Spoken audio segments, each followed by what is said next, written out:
Monique Long from Ripple tells us that public blockchains are getting more and more attention from businesses. We know that XRP is the best asset for companies to use as a bridge. We are going to look at that desire from institutions today. We will also look at some stuff from the White House crypto report about Ondo. We know that Ondo, Ripple, and BlackRock are working together. We will talk about how XRP and RLUSD can be used together and what benefits XRP users can get from this.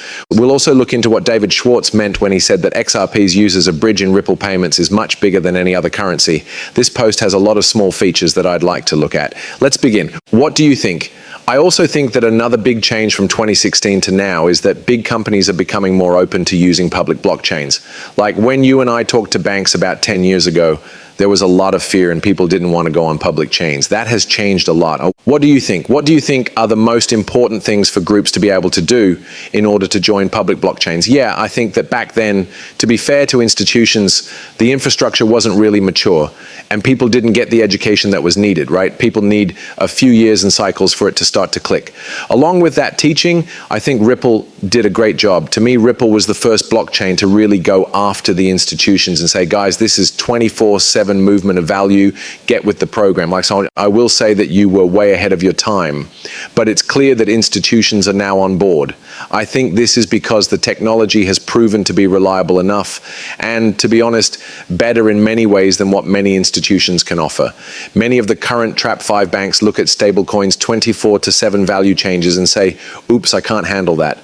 They will soon do the same thing with on-chain stocks, ETFs, and any other product you can think of, right? So I think they're taking a new look at the technology and how strong it is now that regulations are clearer than ever. The level of acceptance and, to be honest, fear of missing out, FOMO, that we're seeing from institutions is pretty big. FOMO from institutions, that's probably my favorite thing that man said. What does it feel like to have billions of dollars at your disposal and be able to buy anything you want in the market? That's what FOMO is like for retail buyers. You can get a lot of it. Remember that some of these banks and other businesses will give cryptocurrency to their clients in the future.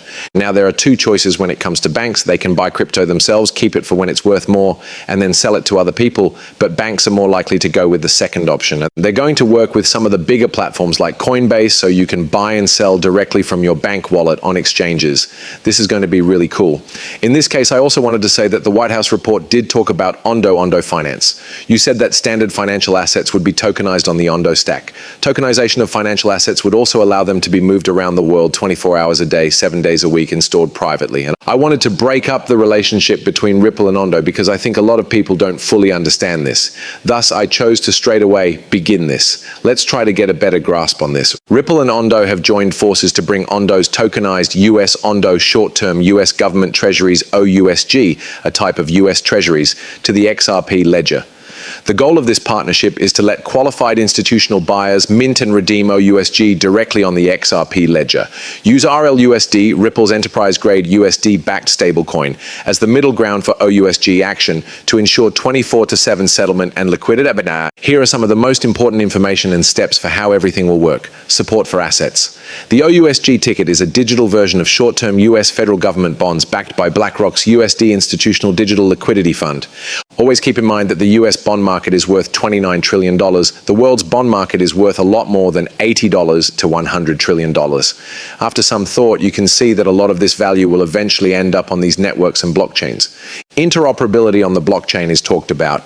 The OUSG token is already present on Ethereum, Polygon, and Solana, but now it's also on the XRP ledger to try to get more institutions to use it. First-time cash. With undisclosed allocation amounts, Ripple and Ondo have jointly added liquidity to the XRP ledger to support trade and easy access. Follow up, the product uses strict know your customer and anti-money laundering rules to attract big clients.